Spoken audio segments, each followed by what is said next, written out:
artículo nuevo, perdón, el número del artículo en el Código Civil reformado, pero el Código Civil tiene una previsión dentro del título cuando regula las obligaciones, que dice que toda persona que por cualquier omisión hubiese ocasionado un perjuicio a otro, será responsable solamente cuando una disposición de la ley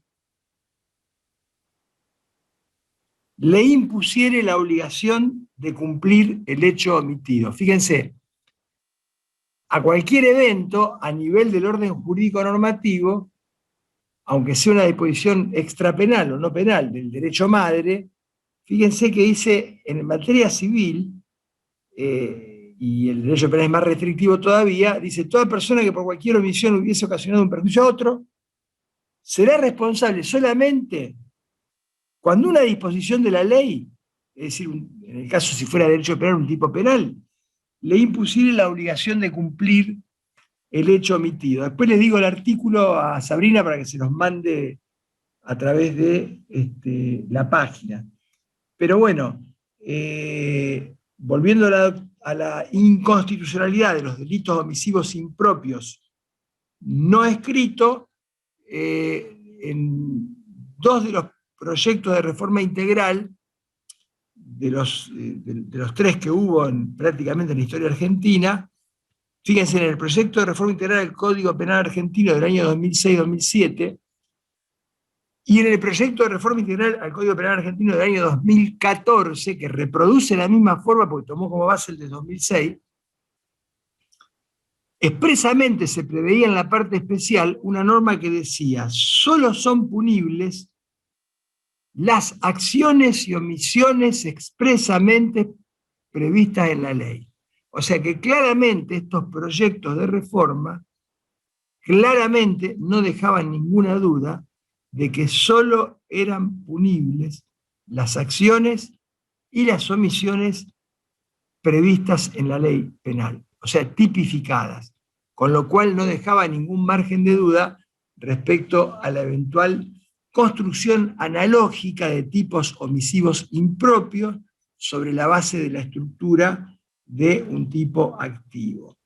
Y esto es así, ¿por qué? Porque hay suficientes tipos omisivos impropios expresamente previstos en el código, porque si eventualmente faltaran, se pueden tipificar algunos otros, fundamentalmente vinculados a funcionarios públicos, que impiden o que no impiden, por ejemplo, que ocurran torturas, vejaciones, etcétera, etcétera, etcétera. Hay un montón de normas, y además, teniendo en cuenta esta disposición que les decía del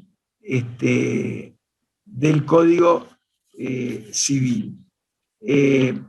Por otra parte, porque desde una perspectiva del ser, de la realidad, no hay equivalencia entre el ser y el no hacer.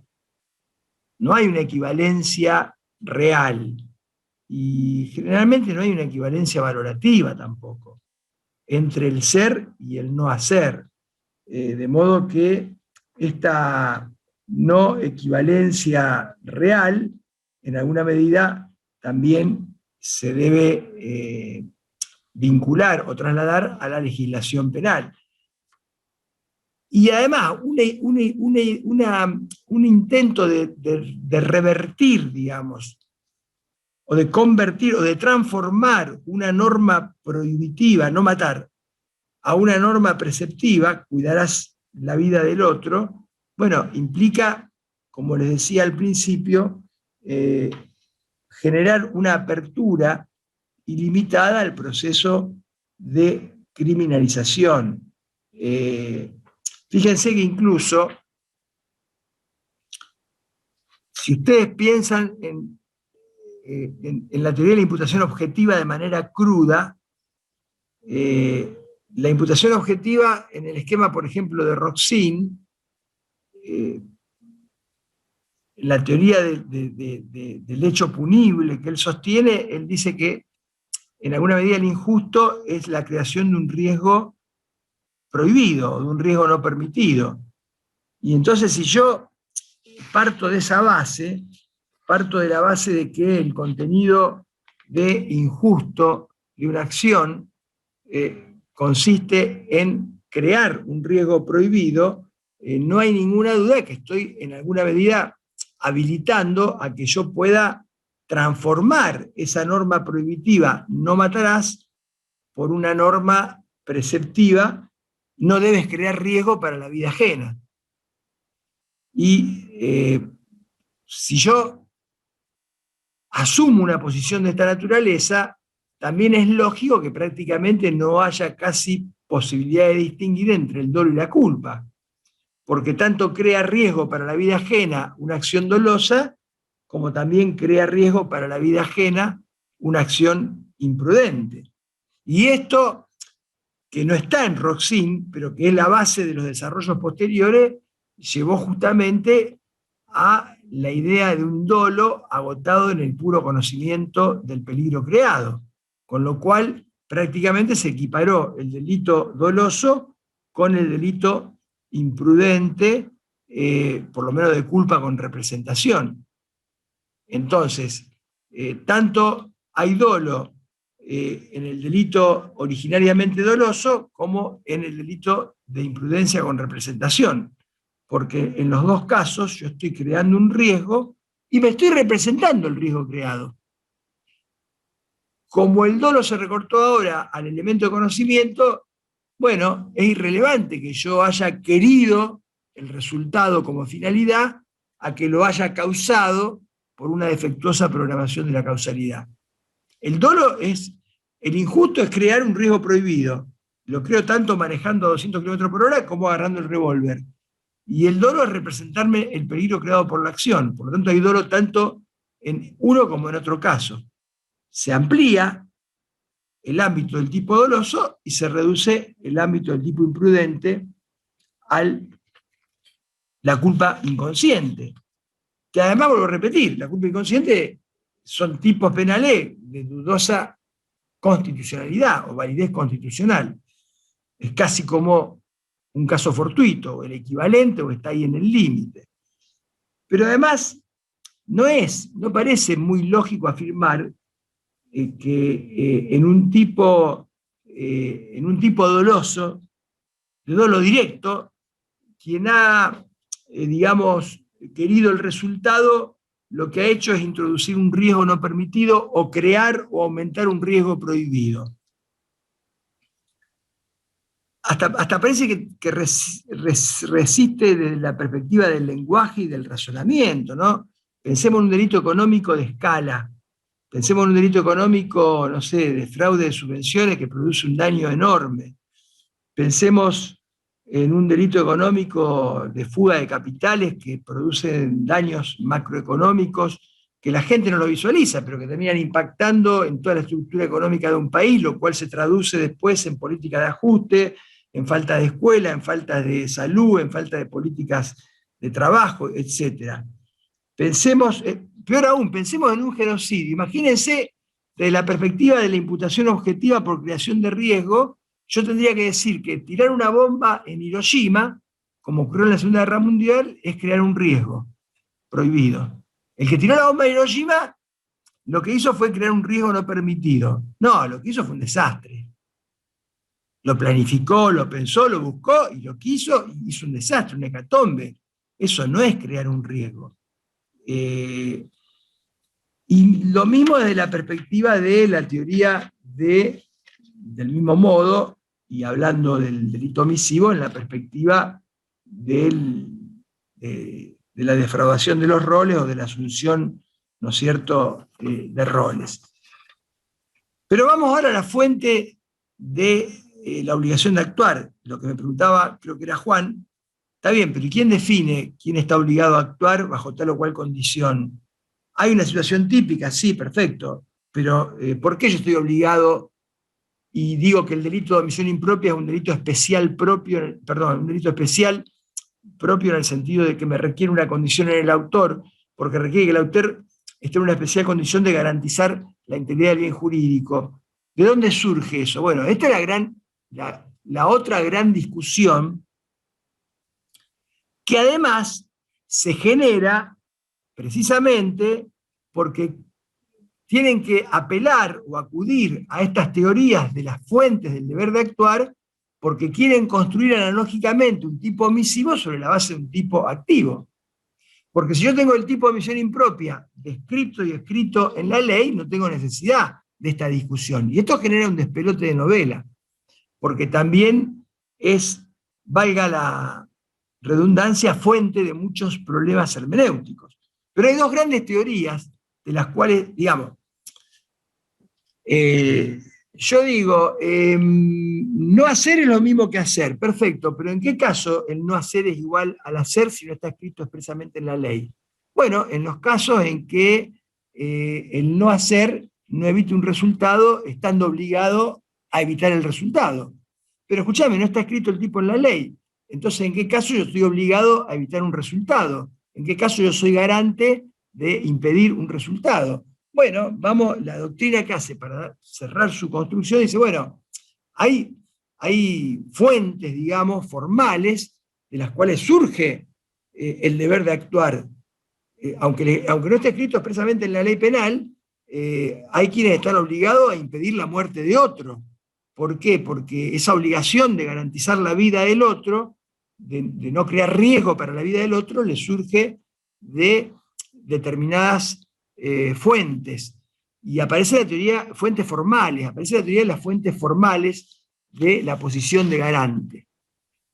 Y la teoría de la fuente formal de la posición de garante, ustedes se acordarán porque la han visto en la facultad seguro, dicen, hay tres grandes fuentes formales de donde surge el deber de actuar. Una fuente es la ley, otra fuente es el contrato, y otra fuente es la no injerencia, la conducta precedente. Son las tres grandes fuentes del deber de actuar, son las tres grandes fuentes de la posición de garante que en un caso obligan al autor a impedir un resultado previsto en un tipo comisivo, pero que le van a imputar como una comisión por omisión. Obviamente, ¿en qué casos la ley es fuente de la obligación de actuar? Supongamos el caso de un homicidio doloso. Bueno, cuando la ley te impone, la ley madre, la ley civil, por ejemplo, te impone el cuidado de una persona. Cuando vos tenés una obligación de cuidado respecto de una persona, y esa obligación surge de una norma jurídica. Y esto pasa, por ejemplo, cuando, qué sé yo, el sujeto es responsable de una persona en un determinado ámbito. Pensemos en un médico que está en una sala de guardia. Y el tipo se va de joda con los amigos y deja la sala de guardia. La fuente de la obligación de actuar, de la obligación de custodia, de la posición de garante, en este caso para el médico, surge de la ley. Porque el médico tiene la obligación, en ese caso, de estar en ese ámbito de trabajo. Pensemos en los casos de la responsabilidad parental, lo que se llamaba antes la patria potestad. De la patria potestad, o de lo que hoy se llama responsabilidad parental, surge la obligación de actuar y de cuidar de la vida de los padres respecto de los hijos respecto de los padres. Entonces ahí tengo una fuente formal que bajo ciertas condiciones me puede habilitar en esta construcción conceptual a que me imputen, por ejemplo, un homicidio por omisión impropia, cuando yo no impedí, estando obligado, el resultado muerte. Tengo a mi padre a mi cuidado porque mi padre está muy mal, tiene una enfermedad autoinmune, no puede manejarse por sí mismo, y yo lo tengo en mi casa y lo tengo en una situación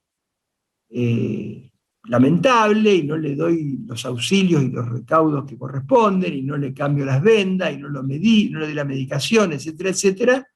Bueno, de acuerdo a esta concepción, allí no habría un abandono de persona calificado por el vínculo, sino que estando por una fuente formal, que es la ley, obligado al cuidado de mi padre, al no evitar, o a esta omisión, digamos, de cuidados, que desemboca en la muerte, sería imputada como homicidio doloso, calificado por omisión impropia. O cuando, por ejemplo, una persona tiene un especial poder respecto de la vigilancia o de la protección de terceros.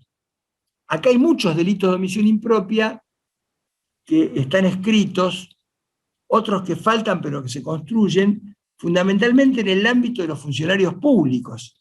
Los funcionarios públicos tienen muchos deberes. A ver, un juez tiene el deber de dictar sentencia. Si un juez no dicta sentencia, está obligado a dictar sentencia porque es juez. No puede no dictar sentencia. Pero pensemos en los funcionarios públicos, en la policía, pensemos en el servicio penitenciario. Obviamente que en las fuerzas de seguridad, de allí surge obviamente de la ley una posición de garantía. Hay tipos omisivos impropios que en estos casos la fuente de la obligación de actuar y la posición de garante surge de la propia ley penal, porque sin perjuicio de que haya obligaciones que prevén otros reglamentos y otras leyes, esos delitos están tipificados expresamente, el 249, el 273. En el caso del juez, del Código Penal, son tipos de omisión impropia que están expresamente tipificados. Y cuando el deber de actuar o la posición de garantía, también en base a la ley, surge de la relación del sujeto o de la persona con una fuente de peligro. No sé, supongamos el que tiene cualquiera de nosotros que maneja un auto en relación a la seguridad del tránsito. La obligación de respetar la norma de tránsito surge de la ley. Es decir, que en la teoría formal de las fuentes, el ejemplo que siempre se daba en el caso de la madre respecto del hijo, porque es tutela, patria potestad, ahora llamada responsabilidad parental. La fuente de la obligación de garante es de la ley. El segundo elemento, la segunda fuente formal de la obligación de actuar es la que surge del contrato. Y ahí aparece el caso, no sé, como yo me tengo que ir de viaje, tengo un inconveniente o tengo mucho trabajo, tengo que trabajar fuera de mi ciudad, contrato una enfermera para que cuide a mi padre, en el mismo caso anterior. Y la fuente de la obligación de actuar, de la posición de garantía respecto al cuidado de mi padre, la tiene ahora la enfermera y reconoce como fuente el contrato. El problema es que, bueno, ya vamos a ver, todas estas teorías tienen muchas debilidades, ¿no? O el guía de montaña, contrato un guía para que me lleve a la montaña y me baje.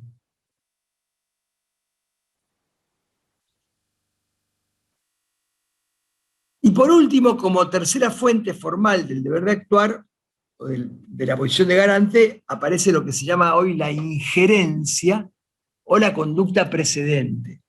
Es decir, injerencia o la conducta, lo que hablábamos al principio, que Juan me preguntaba y algún otro de los chicos, respecto de la conducta previa que termina generando la obligación de actuar.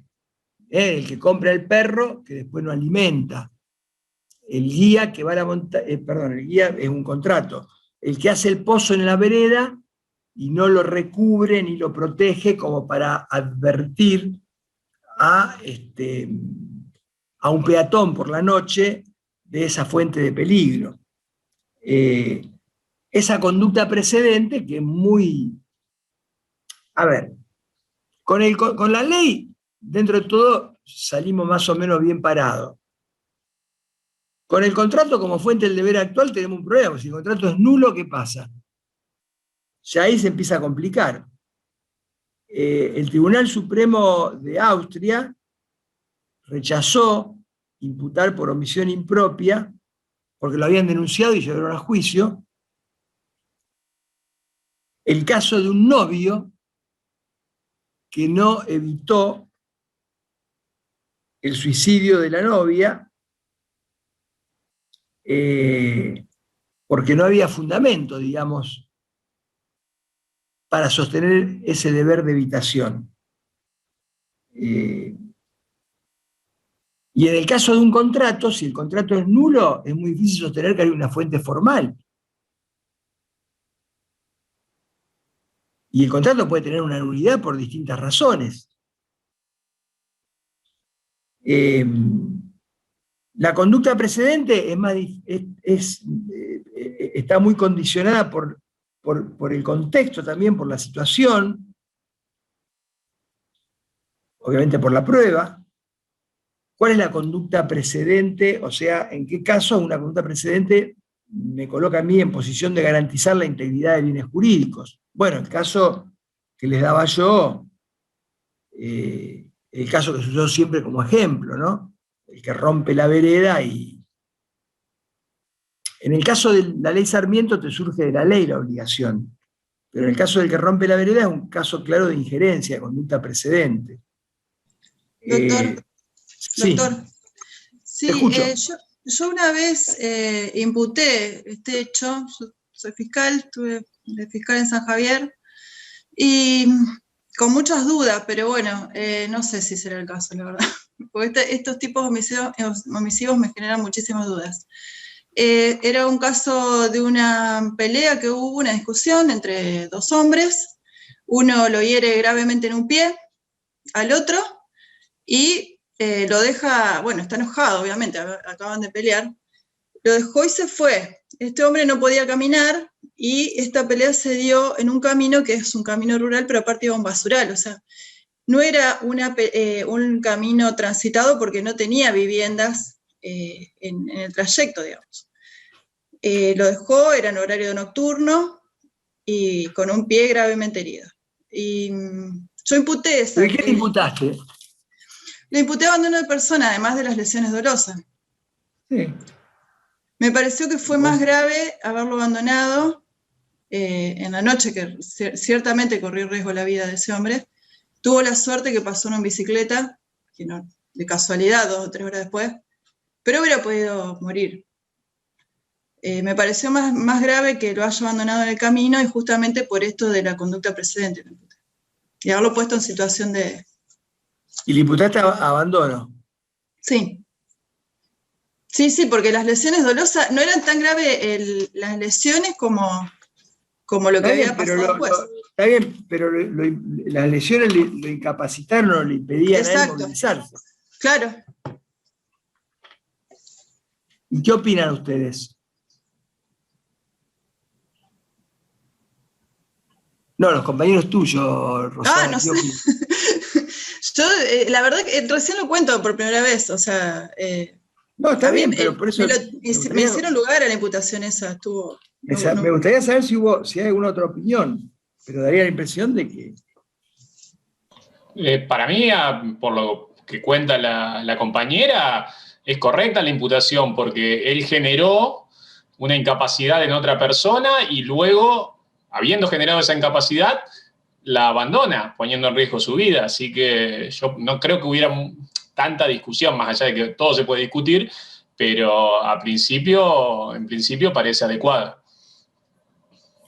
¿Y cómo terminó el caso?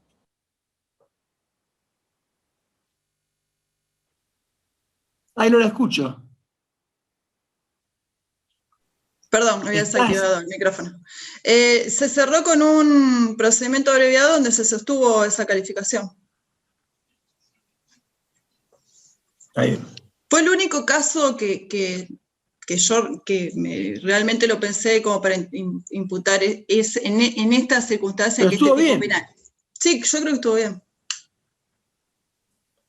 Bueno, de cualquier forma, vuelvo a repetir, el tema de las fuentes, hay casos donde vos tenés el tipo penal previsto, imputaste un tipo penal claro, pero hay casos cuando se quiere construir el tipo penal omisivo en el activo, en donde el tema de para los que siguen esta posición, porque tampoco es la mayoría de la doctrina, bueno, la teoría de las fuentes del deber de actuar adquiere mucha importancia. Entonces, ojo, no cualquier deber actuar o no cualquier deber, digamos, obliga a garantizar la integridad de un bien jurídico.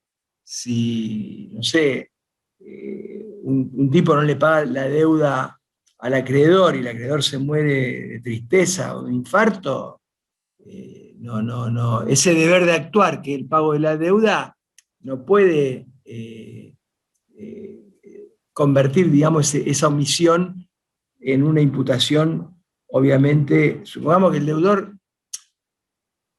a ver, porque me acordé ahora, porque no sé qué pasó, si era una fake news o si, porque no vi después en los diarios, pero suponete, el tipo no le paga la deuda y entonces el acreedor, que tiene que a su vez pagar otras cosas, él se pega un tiro. O sea, no cualquier deber de actuar puede ser fuente, en términos de posición de garante, de un delito penal.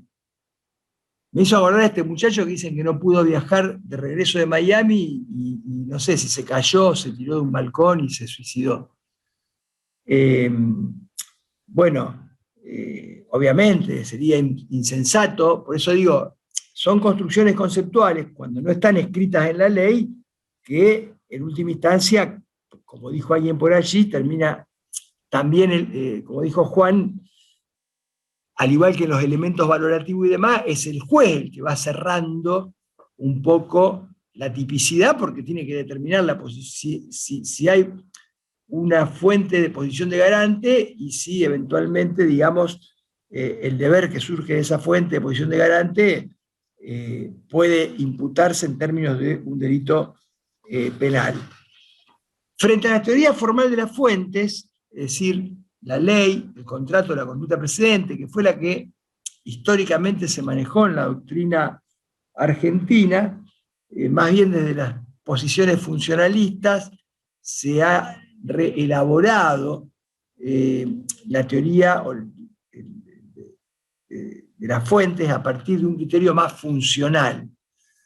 Y más que atender a una fuente formal, como puede ser la ley o el contrato, la teoría funcional de la fuente trata de buscar la obligación de actuar atendiendo más al contenido material de los deberes que surgen, o de una función de protección de un bien jurídico, o de una función de vigilancia de una determinada fuente de peligro. Es decir, teoría funcional de las fuentes. En lugar de atender más a fuentes de carácter formal, como puede ser el contrato, la ley, la conducta precedente, voy a atender más bien al contenido material de los deberes que para una persona, o que tiene algún sujeto o alguna persona, derivados de una función de protección de un bien jurídico, número uno, o derivados de una función de vigilancia de una determinada fuente de peligro. Ahí, dentro de esta teoría funcional de las fuentes, Jacobs distingue entre deberes derivados del ámbito de organización de una persona, del ámbito de organización de la propia actividad, y deberes, fíjense cómo atiende al contenido material de los deberes derivados del ámbito de mi propia organización. Y en segundo lugar, deberes derivados de la posición institucional que tiene el omitente. Deberes derivados del ámbito de organización y deberes derivados de la posición institucional del omitente. Vamos con el primero. Teoría funcional de las fuentes, deberes derivados del ámbito de organización. Es decir, la responsabilidad que yo tengo por los peligros o por los riesgos que yo genero con la propia, que yo genero a partir de la organización de mi propia actividad. Es decir, deberes materiales que en última instancia surgen en función del peligro que en la organización de mi actividad yo termino generando para los demás. Y dentro de este primer grupo de deberes materiales, él distingue los deberes de aseguramiento frente a peligros de objetos o a peligros derivados de actividades empresariales o a peligros derivados de la conducta precedente, de la injerencia.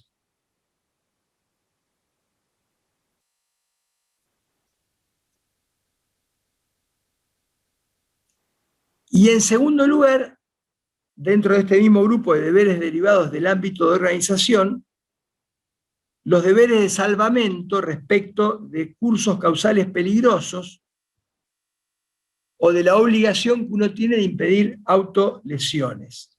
Es decir, cuando las acciones peligrosas generan en el omitente una obligación de prestar auxilio o de actuar. Deberes de salvamento respecto de cursos causales peligrosos, en general es una forma de alguna medida referenciar lo que en la teoría formal de la fuente es el contrato. Porque en última instancia, un deber de salvamento respecto de cursos causales peligrosos es el que tiene el guía de montaña que fue contratado para llevarlo y traerlo sin ningún problema. Deberes de aseguramiento frente a la forma en que yo organizo mi actividad está más vinculado a la conducta precedente, a la injerencia. ¿Cómo me organizo? Bueno, estoy haciendo el pozo en la vereda. Eso me genera a mí un deber de asegurar que ese pozo no se convierta en una fuente de peligro real para cualquier desprevenido peatón que por la noche no pueda distinguir de que allí había un pozo. Después tenemos los deberes derivados de la posición institucional que tiene el omitente. Es decir, hay lugares, hay posiciones institucionales que generan, bajo determinadas condiciones, una obligación de impedir un resultado.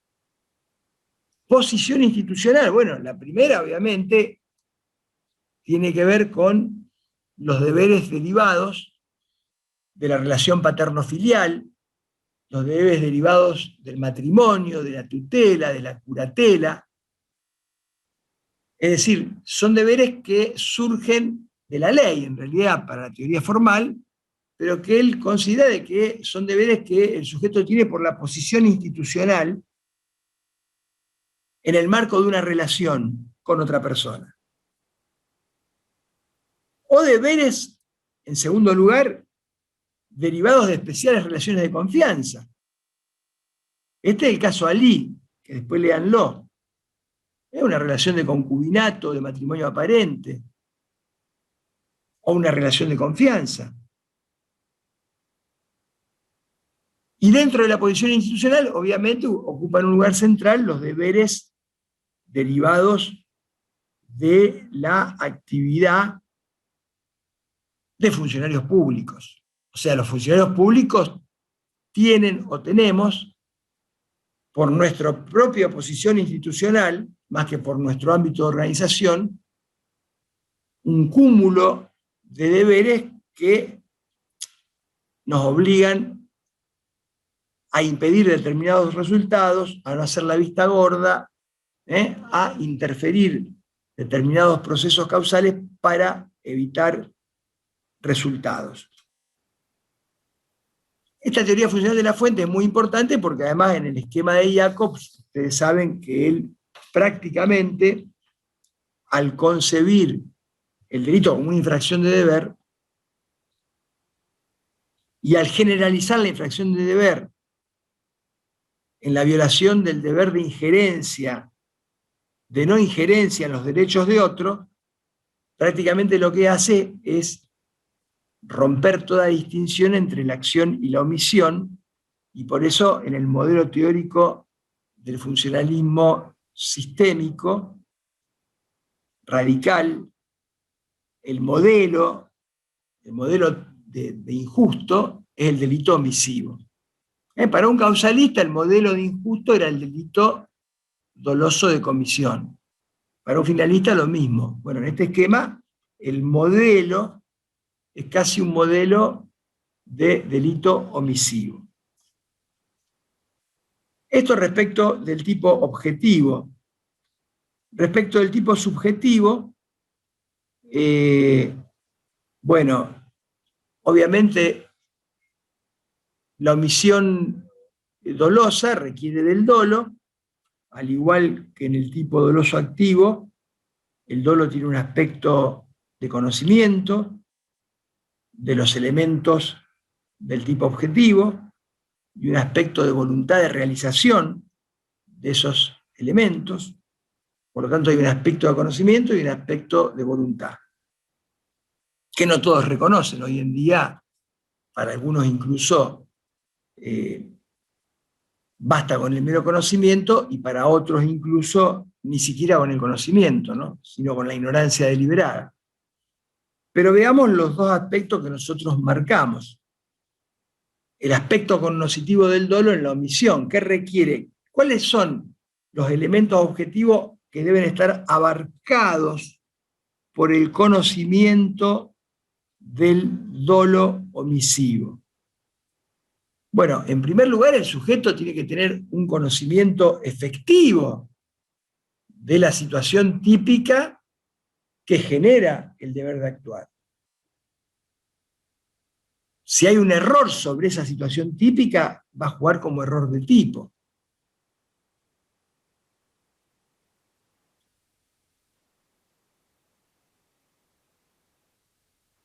Conocimiento efectivo, así como en el dolo del delito de comisión tiene que haber un conocimiento efectivo de los elementos del tipo objetivo, saber que el otro es una persona. O sea, quiero matar a otro. Bueno, tengo que saber que es una persona. Si el otro se compró el mejor disfraz que venden en Disney de un oso y estaba en el medio de una selva y este estaba cazando y le tira al oso, bueno, hay un error de tipo, creía que era un oso. Después veremos si es vencible o invencible, pero básicamente acá es lo mismo. Tengo que conocer efectivamente la situación típica que genera el deber de actuar.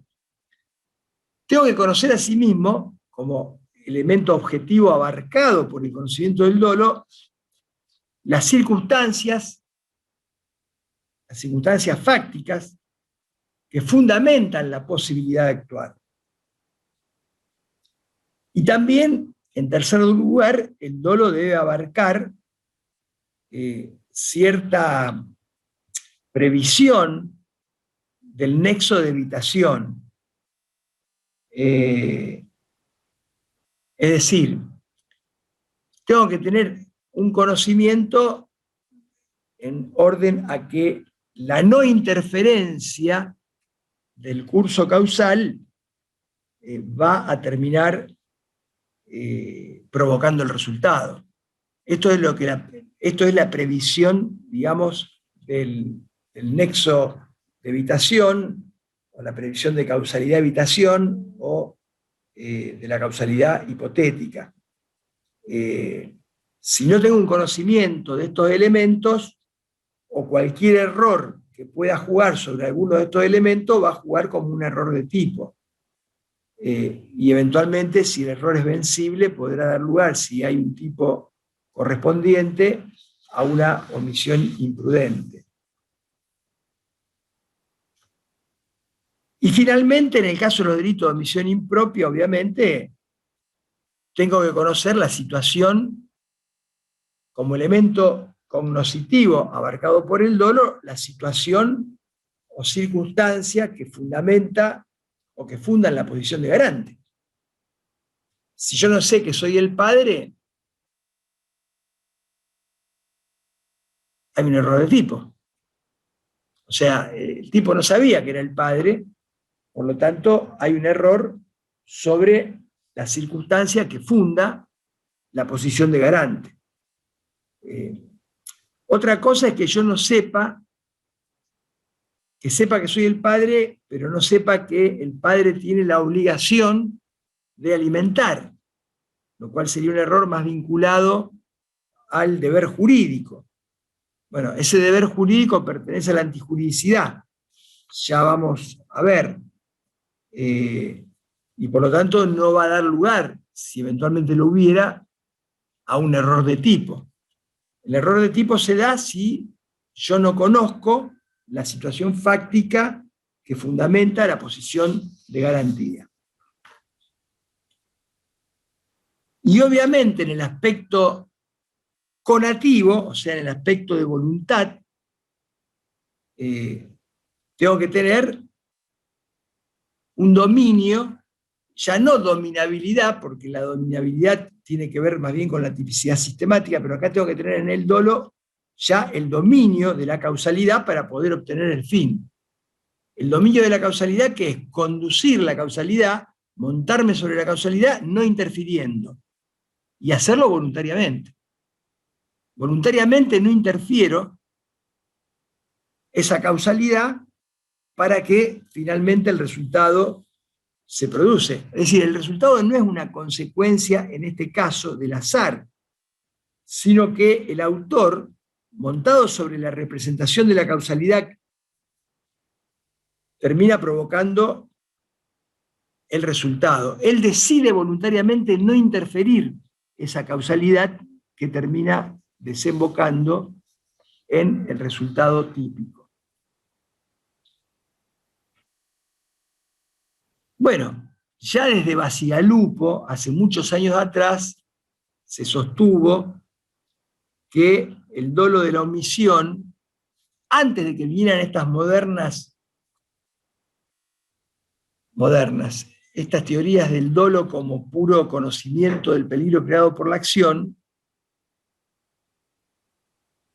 Bacigalupo sostenía que el dolo de la omisión era un dolo muy particular, porque era muy difícil pensar en un elemento de voluntad. Por lo tanto, en el dolo de la omisión solo bastaba con acreditar que el dolo tenía, o el aspecto cognoscitivo del dolo. Bacigalupo lo llamaba el cuasidolo. En la omisión hay como un cuasidolo. Es muy difícil probar el tema de la voluntariedad, por lo tanto alcanza para que se configure el tipo doloso de omisión, decía Bacigalupo, hace muchos años, con un cuasidolo. Es decir, no hace falta pensar en el elemento volitivo, sino que basta con que uno pueda verificar que el sujeto se ha representado el peligro creado respecto de la acción de vida.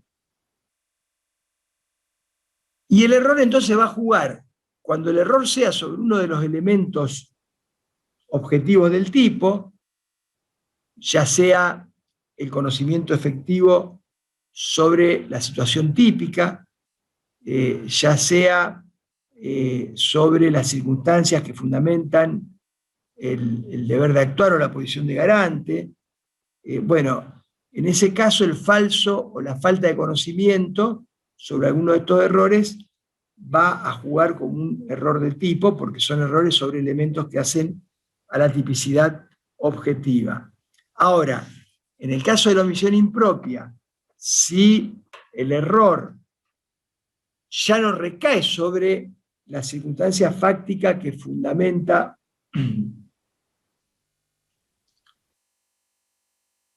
la posición de garante, saber que es el padre, sino que recae sobre el deber jurídico que surge de la posición de garante, o que surge del contrato, o que surge de la fuente de vigilancia, o que surge del ámbito de su propia organización, el deber jurídico, ya ahí estamos en el campo de la antijuridicidad, y por lo tanto un error sobre el deber jurídico que surge de la posición de garante ya no se trata como un error de tipo, sino que se trata como un error de prohibición. Tengo la voz a la miseria. Y finalmente, bueno, a ver, imaginar, existe posibilidad de imaginar, obviamente, porque hay allí una suerte de superposición, delitos omisivos imprudentes. De hecho, hay delitos de omisión impropia imprudentes, específicamente previstos en el Código, y lo que cambia acá, en realidad, en el delito imprudente, en el delito omisivo imprudente, lo que cambia es el aspecto subjetivo. Obviamente porque no hay dolo. Si hubiera dolo, estaríamos frente a un delito de omisión propia o estuviéramos frente a un delito de omisión impropia si estuviera tipificado o si pudiera construirse como equivalente al tipo activo. Pero los delitos de omisión imprudente, lo que hace el autor es violar un deber de cuidado que lo lleva, digamos, o a una errónea apreciación de la situación típica, y por eso no actúa, o a una errónea apreciación de la posibilidad física de actuar, pero son errores vencibles, por eso dan lugar a la imprudencia. Si el error fuera invencible, eventualmente excluyen todo. O a una errónea apreciación de las circunstancias que fundan la posición de garante. En realidad, se trata de verdaderos delitos imprudentes, los omisivos, porque la omisión es una forma también de imprudencia. El problema de la omisión y la imprudencia es que una de las formas del delito imprudente es la negligencia. Y la negligencia es el omitir recaudos, el omitir deberes de cuidado. Entonces, la inobservancia de los reglamentos, los deberes de cuidado, es una forma de darle entidad al delito imprudente. Y obviamente que hay imprudencia en todos los delitos de culpa sin representación.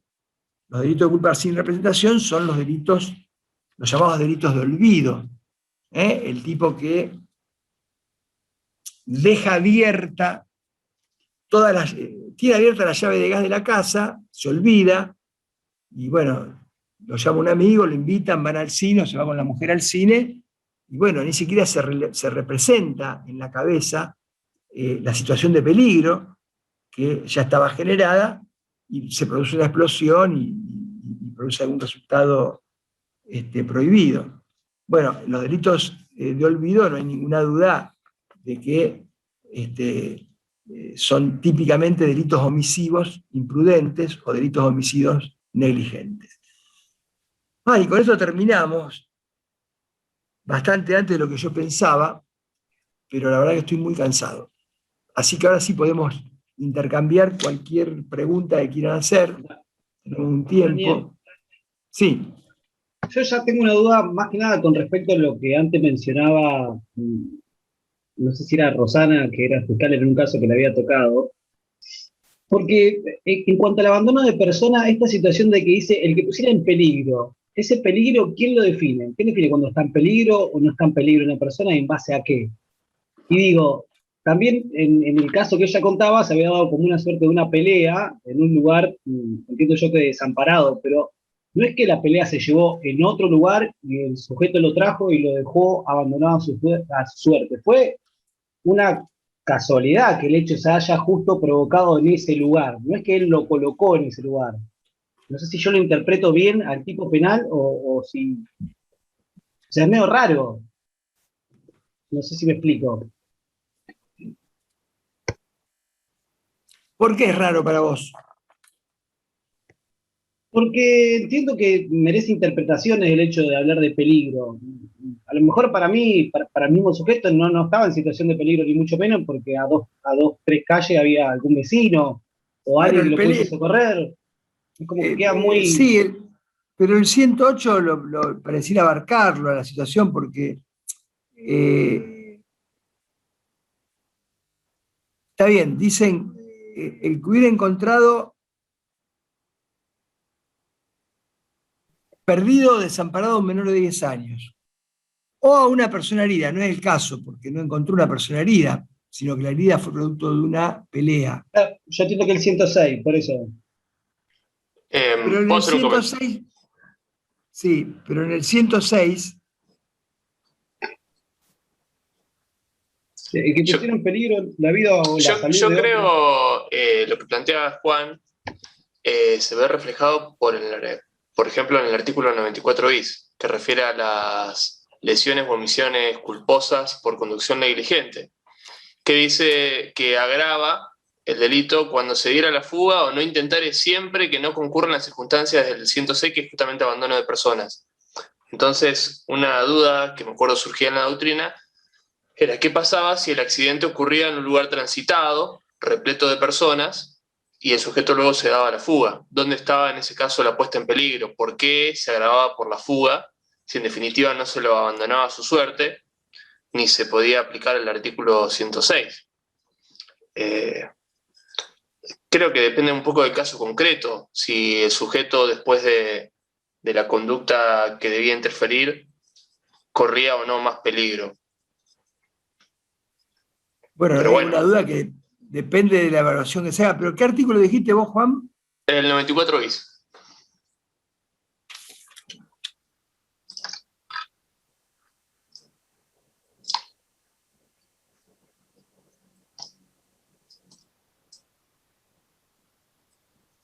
Claro, el segundo párrafo del artículo 94 bis Estoy agrava buscando, sí, es largo. Sí,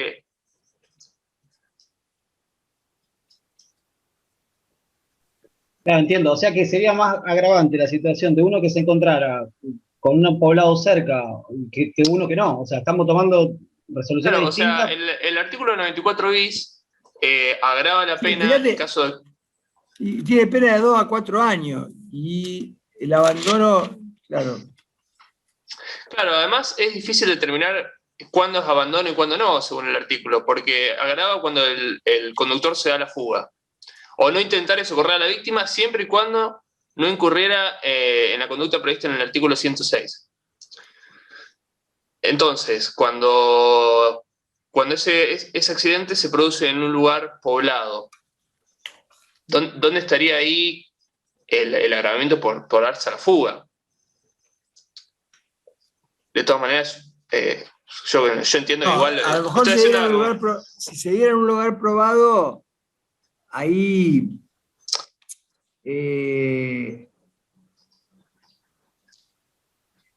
podrían decirte de que no se da la circunstancia prevista en el 106. Claro. Sí, pero algunos razonaban que como esto es una Que tiene como el una pena 90, más grave que tiene una pena más grave en su máximo que el 94 bis. claro, pero el problema con esa respuesta, yo lo entiendo igual, Daniel. El problema es que el artículo 94 bis es culposo, mientras que 106 yo creo que lo incorporaron Es acá por doloso. una... Claro, por eso no se entiende. No se entiende, es una contradicción. No, pero el problema no es una contradicción. O sea, sí, es una contradicción porque remite a un delito doloso. Claro. Pero ojo, remite a un delito doloso en función de un hecho posterior a las lesiones culposas. Claro, perdón, porque ahí parecería dividirse en dos el artículo, y la primera parte, una parte culposa por la negligencia o la imprudencia en la conducción del vehículo automotor, y la segunda parecería que haber dolo de la fuga, es decir, la persona se dio a la fuga de Sí, no hay manera duda. a sabiendas. Digamos, acá, bueno, este artículo tiene toda una genealogía motivada, digamos, en hechos. En general, el legislador nuestro responde con reformas a casos muy individuales o puntuales que tienen mucho impacto periodístico. Y se planteaba este problema de que se da la fuga. Bueno, lo que se prevé es sí, digamos, es como una suerte, entre comillas, de preterintencional, ¿no? Hay unas lesiones culposas y después, dolosamente, es como que se da la fuga sin prestarle auxilio. Lo que pasa que es un tipo, digamos, subsidiario del 106. Si eventualmente se dan los supuestos del 106, aplicarían el 106, que tiene una pena un poquito más grave en su máximo. ¿Pero por qué? Porque hay una remisión expresa al 106, por más que en su origen, lo que vos podés discutir es el contenido, digamos, de injusto de los dos artículos, pero eso tiene que ver también con el contenido de injusto de los dos artículos y las cantidades de pena, pero son criterios muy difíciles de racionalizar porque el código no guarda una armonía, una simetría o una dosimetría, digamos, que permita respetar cierta, dentro de los márgenes humanos, proporcionalidad de las escalas penales en relación a los contenidos de injusto. Pero acá me da la impresión que en el 99 bis es un supuesto claro en donde te penalizan si después de las lesiones te diste la fuga. Ahora, si te diste la fuga en un contexto en donde puede darse la situación típica del 106 y te escapaste, obviamente dolosamente, directamente es como que te estuvieran, digamos, aplicando una suerte de concurso ideal donde se aplica el hecho que prevé la pena más grave. Porque en última instancia, fíjate que dice, sea colocándolo en situación de desamparo, sea abandonándolo a su suerte, a una persona incapaz de valerse y a la que deba mantener o cuidar, o a la que el mismo autor haya incapacitado. Bueno, en última instancia, la situación, digamos, que genera el peligro para la persona son las lesiones culposas. Y se crean no, lo que iba a decir es que este artículo es bastante confuso, el artículo 94 bis, porque parte de para mí es una norma que comienza con una descripción prohibitiva, pero cuando dice o no intentar socorrer a la víctima siempre y cuando no incurriera en la conducta prevista en el artículo 106, se convierte en una norma imperativa, porque parecería que te está demandando socorrer a la víctima. Para mí lo que el legislador intentó con esto es penar aquellos supuestos que no llegan al artículo 106 por no poder acreditar el dolo. Pero escuchá, digamos, prevé esta modalidad de la norma preceptiva cuando, como consecuencia de esa fuga, queda en una situación de desamparo. Claro. Que es lo que prevé el 106. Claro. Me parece más discutible el tema que planteó Juan también, respecto del 106, en el caso que había, creo que, desarrollado Rosana. Exactamente. Pero bueno, allí el problema dice, o a la que el mismo autor hubiese incapacitado. Bueno, hay que ver las circunstancias concretas, ¿no es cierto?, del caso. La pelea existió y él quedó incapacitado de poder movilizarse por sí mismo. Después es una cuestión de ver cuál era el marco situacional para así eventualmente esa incapacitación que deriva de una pelea pone en peligro la vida o la salud de la persona. Pero, vuelvo a repetir, son tipos penales que bueno, muy circunstanciados y muy dependientes de las particularidades de cada caso, ¿no? Yo sumo como circunstancia también el hecho de que, bueno, esto ocurrió en San Javier, en lo que es zona rural, y cualquiera que haya dado una vuelta por allá, hay chanchos salvajes, es un peligro terrible, o sea, quedar tirado en un camino en San Javier, un camino rural que aparte que no llevaba ninguna población, que estaba totalmente alejado, no llevaba ningún barrio ni nada, que era muy poco probable que pase algo. Realmente salvarte está en 50 y 50, o sea, te puede pasar cualquier cosa. Víboras, animales de toda clase, no, realmente lo que era el contexto, sin duda, era de mucho peligro. Una persona herida, sin con qué defenderse. Allá la gente que de alguna manera acampa o hace alguna actividad al aire libre está armada mínimamente con armas blancas. Es así. Acá en Rosario también nos vamos a armar. En cualquier momento No es un lugar recomendable para acampar, entonces. está bravo, Rosario. Dicen, había un famoso refrán que decía, las cárceles están frías y los abogados están caros. Pero bueno, qué ciudad complicada. No, pero me imagino, claro, el contexto, por eso te digo, el contexto situacional es fundamental, porque lo difícil es determinar en estos casos la obligación del deber de actuar, es determinar, digamos, la situación típica que te obliga a vos a actuar para que pueda ser encuadrado en una figura o en otra figura. Entiendo lo que dice Juan respecto de la objeción. Daría la impresión de que en última instancia por ahí podría encuadrar en el párrafo que dice que el mismo autor haya incapacitado y eventualmente puesto en peligro, digamos, la vida o la salud, en ese contexto que vos mencionás, Rosana. Pero bueno, los casos, la parte especial es muy rica y los casos hay que verlo cada uno tiene su propia particularidad. Pero, qué difícil que es probar el aspecto subjetivo, porque a mí me inquieta esto de que conocer la situación de no interferir puedo provocar el resultado, y cómo roza con el tema del dolo, con lo que usted decía de Bacigalupo. Para mí es como algo muy difícil de prueba. Perdón, y quisiera bueno, el aspecto más. Perdón. No, por favor.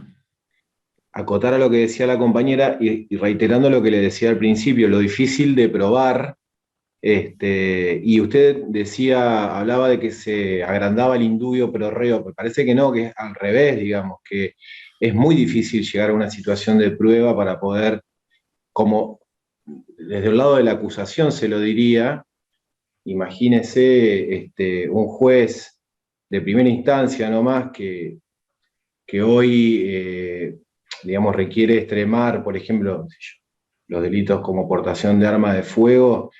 Es difícil probar que no era utilizada sin fines ilícitos, digamos, ¿me entienden? Eso. No, entiendo perfectamente. Digamos, a ver, dos cuestiones. El dolo, lamentablemente hoy el dolo prácticamente en muchos casos se presume, y la presunción de dolo está prohibida en nuestro derecho. Por eso, vuelvo a repetir, todas las construcciones modernas, ¿a qué apuntan? Apuntan a través de concebir el dolo como la ignorancia deliberada o como un puro aspecto de conocimiento, a través de los delitos de puro peligro o de pura infracción de deber, apuntan precisamente a simplificar el problema probatorio. Frente a las dificultades que plantea el problema probatorio, yo de esa forma lo simplifico desde la ley de fondo, no sé si me explico. Bueno, el dolo es un problema, pero generalmente uno lo debe probar infiriéndolo siempre de evidencias o de circunstancias fácticas, concretas, ¿no? Hay casos que son muy evidentes, qué sé yo, bueno, una sentencia en una acusación, si vos tenés reconstruido el hecho, lo tenés, no sé, hasta filmado, y lo ve al tipo que saca el arma, que empieza a correr, que le empieza a tirar un tiro, 2 tiros, 3 tiros, 4 tiros, digamos, no tenés mucho esfuerzo para poder acreditar en ese caso el dolo. O prácticamente le está tirando estando la persona en el piso. Pero por fuera de esos hechos, en donde el dolo surge claramente del contexto de acción, sí. Después hay que buscar la forma, en función de cómo fue la mecánica o la dinámica de los hechos, de acreditar tanto el conocimiento como la voluntad, especialmente en delitos omisivos, ¿no? Más fácil en los delitos de comisión. Y vuelvo al principio, por eso Lo que pasa es que nosotros tenemos, vos me mencionás el caso de la aportación de armas, pero son todas cosas que te complican la vida porque los legisladores se vuelven locos. Entonces, Perdóneme, doctor, se lo mencioné por un caso concreto que tuve. Yo llegué a un juicio oral por una aportación de arma de fuego. Y era un juicio en flagrancia y no se discutía la aportación. La aportación no se discutió. Ya la defensa como que admitió que había una aportación ilícita de un arma de fuego. Y el contexto era un barrio del oeste de Santa Fe, del norte, un barrio peligroso, en un concepto peligrosista, pero probadamente peligroso, 9, 10 de la noche, en un garito, digamos. Sí, la defensa no cuestionó nada. Sí, planteó el tema de la aportación sin fines ilícitos. Y todo el trabajo que nos costó a nosotros fue el tema, y obviamente no lo que pasa es que pero contame, Estanislao, contame contame porque me interesa y te hago después una acotación, ¿cómo lo resolvieron? No, el juez resolvió que efectivamente no había fines ilícitos. Y entonces, por esa razón, le aplicó el atenuante, digamos. Sí, el atenuante del artículo 189. Pero escúchame, y el imputado, porque acá el problema que pasa con esa figura y con estas agravantes que han metido y atenuantes, ¿no? ¿Y el imputado de qué condición era? De la condición del 80% de los imputados que hay en el sistema penal. Si usted me pregunta, el juez es un juez que aplicó una teoría, una hipótesis de máxima garantía, digamos, en cuanto a que fue muy celoso en que se pudiera acreditar ese extremo cuando en realidad no deja de ser un atenuante del tipo, digamos, ¿no es cierto? O sea... No, pero además, ¿cómo hacer para acreditar que no, digamos, ese artículo es un monstruo lógico? Primero que es un artículo que tiene, no sé, una página de extensión, ¿no? Y prevé 20.000 supuestos de agravante y ese atenuante que, te vuelvo a repetir, en algunos casos yo he visto, a veces... Lo estoy comprometiendo porque a lo mejor si vamos con apelaciones y demás, esto llega a la corte. No, pero te digo lo que he visto yo en algunos casos, que a veces la condición del autor en alguna medida le facilita o no la resolución del caso. ¿Por qué? Porque, digamos, es como que según la posición, digamos, del imputado, a veces pareciera un atenuante que bueno, en Provincia de Buenos Aires lo han usado mucho, pero siempre se trataba de gente de clase media, de gente de... Sí, el hombre que iba a cazar al medio del campo patos. Pero bueno, ese artículo yo creo que es de la época, debe ser la modificación, ¿no? Del 2000, 2001, no me acuerdo, pero sí, por ahí. Cuando hubo muchas reformas y bueno, un artículo complicado, y previeron ese atenuante que la verdad que es muy difícil de racionalizar desde lo teórico. Que vos tengas un arma, que puedas tener un atenuante por portar el arma con fines no ilícitos. De cualquier forma, la aportación es una tendencia que también apunta a favorecer o a simplificar el problema probatorio, porque se supone que a veces vos no podés probar otro delito, entonces es como una norma de flanqueo, ¿no es cierto? Sí, puede ser. Voy para atrás con la punibilidad para resolver otras cuestiones. Es así.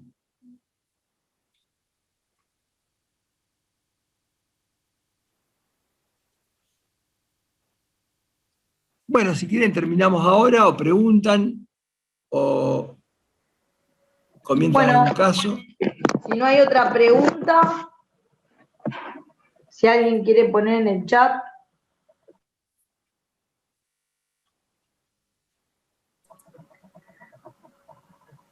Estamos, doctor, entonces. Bueno, pasen un lindo fin de semana. Gracias, igualmente. A las más jovencitas Gracias, que le va a llegar igualmente. la vacuna, a los más jovencitos, ya están vacunando creo que 40 años, así que en cualquier momento ya viene la gente bien joven. Y esperemos que nos podamos ver presencialmente, si es posible, antes de fin de año. Les mando un abrazo y pásenlo lindo. Saludos. Gracias, doctor. Gracias por la clase. No, muy amable. Gracias, buenas noches.